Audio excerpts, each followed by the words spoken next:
پیارے دوستو، کبھی ہم نے سوچا ہے کہ اگر ہم ایک چھوٹی سی کشتی میں کھلے سمندر کے بیچ خوراک، پانی یا کسی مدد کے بغیر پھنس جائیں تو ہم کتنے دن زندہ رہ پائیں گے؟ شاید صرف چند گھنٹے، شاید ایک دن یا زیادہ سے زیادہ 2 دن۔ لیکن اگر کوئی انسان پورے 438 دن کھلے سمندر میں زندہ رہے تو کیا یہ ممکن ہے؟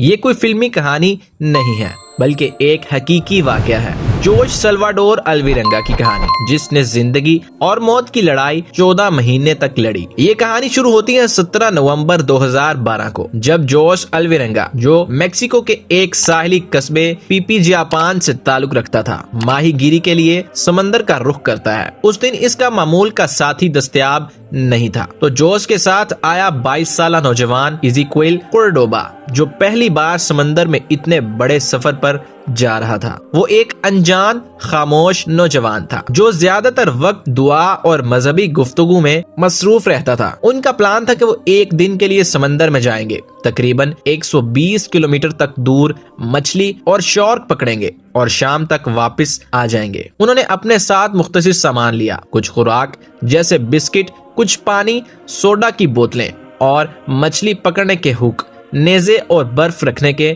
ڈبے۔ ان کی کشتی چھوٹی سی تھی، صرف 7 میٹر لمبی، جس میں نہ تو چھت تھی اور نہ ہی کسی قسم کا محفوظ کیبن۔ انہیں موسم کی پیشن گوئی کا مکمل اندازہ نہیں تھا، انہوں نے اسے مکمل نظر انداز کر دیا۔ روانگی کے کچھ ہی گھنٹوں بعد اچانک شدید طوفان آ گیا۔ تیز ہواؤں اور بارش نے ان کی کشتی کو ڈولنا شروع کر دیا۔ کشتی میں موجود ریڈیو، جی پی ایس اور انجن خراب ہو گیا۔ ہوا کی شدت سے وہ اپنی جگہ سے بہ کر جنوب مشرق کی طرف بہ گئے۔ انہوں نے بندرگاہ سے مدد کی کوشش کی، مگر طوفان کے باعث سگنل ختم ہو چکا تھا۔ پہلے دنوں میں جوس نے اپنے تجربے سے کچھ پرندے پکڑے، کچھوے مارے اور ان کا گوشت کچا کھایا۔ جب بارش آتی تو پانی جمع کرتے، لیکن خوراک ختم ہونے لگی۔ جوس نے ایزیکوئل کو سکھانے کی کوشش کی کہ کیسے کچھوے کا خون پیا جاتا ہے یا کیسے سمندر کے پانی سے پرہیز کر کے بارش کے پانی سے پیاس بجھائی جاتی ہے۔ ایزیکوئل ایک مذہبی نوجوان تھا، وہ کچا گوشت یا خون پینے سے انکار کر رہا تھا۔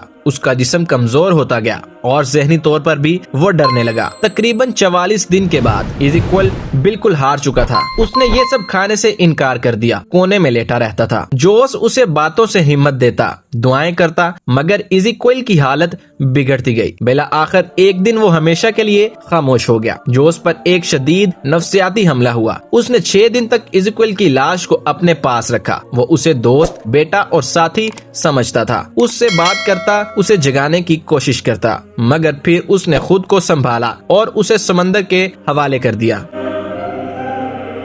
اب جوش تنہا رہ گیا تھا۔ اس کے سامنے نیلا آسمان، نیلا سمندر اور صرف تنہائی تھی۔ وہ دن گنتا، آسمان کو تکا کرتا اور خود سے باتیں کرتا۔ ایک وقت ایسا بھی آیا جب وہ سمجھنے لگا کہ شاید وہ مردہ ہے اور یہ سب ایک خواب ہے۔ کبھی اسے لگتا کہ اس کی بیٹی اسے پکار رہی ہے، کبھی وہ اپنی ماں کی دعائیں سنتا۔ وہ تصور میں ایزیکوئل کو زندہ دیکھتا، اس سے بات کرتا، ہنستا، روتا اور چیختا۔ جوس نے کئی چیزوں کو اپنی خوراک بنایا۔ وہ پرندوں کو پکڑتا تھا، ان کا خون پیتا تھا، گوشت کو کچا کھاتا تھا اور کچھووں کو زندہ پکڑ کر چیرتا تھا اور ان کے جسم سے پانی نکالتا تھا۔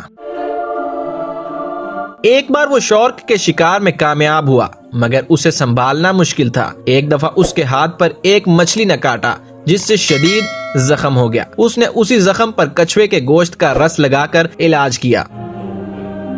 اپنی کشتی کے کونوں میں پانی جمع کر لیتا تھا۔ کبھی کبھار اسے سمندر میں تیرتے پھل یا کوڑے میں بند خوراک مل جاتی، جو شاید کسی دوسرے جہاز سے گری ہوتی تھی۔ جو اس کے مطابق تقریباً 8 سے 10 بحری جہاز اس کے قریب سے گزرے، جنہیں اس نے ہاتھوں سے اشارے دے کر، کپڑے لہرا کر اور چیخ کر روکنے کی کوشش کی، مگر کوئی اسے نہ دیکھ سکا۔ ہر بار جب ایک جہاز اسے نظر انداز کرتا تو وہ رو پڑتا، مگر اگلے دن پھر نئی امید کے ساتھ جاگتا۔ بالآخر 30 جنوری 2014 کو، یعنی 438 دن کے بعد، جو اس کو ایک چھوٹا سا جزیرہ نظر آیا۔ وہ مارشل آئی لینڈز کے ایک دور دراز جزیرے ایبن ایٹل پر پہنچا۔ وہ بہت کمزور تھا، اس کے جسم پر کپڑے نہیں تھے اور اس کے ہاتھ میں صرف ایک چھری تھی۔ مقامی افراد نے اسے بچایا انہوں نے فوری طور پر طبی امداد دی اور حکام کو اطلاع دی۔ اسپتال میں 11 دن کے علاج کے بعد وہ صحت یاب ہو گیا۔ 10 فروری 2014 کو جوش اپنے وطن واپس پہنچا،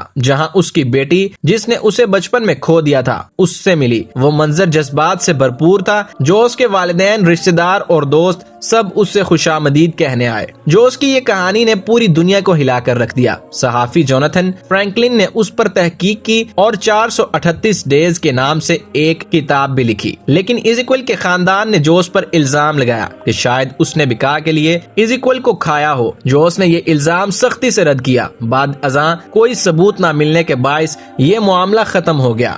پیارے دوستو، جوش الویرنگا کی کہانی صرف ایک بقا کی داستان نہیں ہے، بلکہ ایک جذباتی، نفسیاتی، روحانی اور انسانی طاقت کی مثال ہے۔ 438 دن ایک کشتی میں بغیر کسی مدد، بغیر کسی امید کے ایک انسان نے زندگی سے جنگ لڑی اور وہ جنگ جیت گیا۔ اگر آپ کو یہ ویڈیو پسند آئی ہو تو ویڈیو کو لائک کر دیں اور کمنٹس میں اپنی رائے ضرور دیا کریں۔ ورلڈ ان اردو چینل کو سبسکرائب کرنا مت بھولیے۔ ہو سکے تو ویڈیو کو شیئر بھی کر دیجیے۔ ملیں گے ایک نئی ویڈیو کے ساتھ، تب تک کے لیے اللہ حافظ۔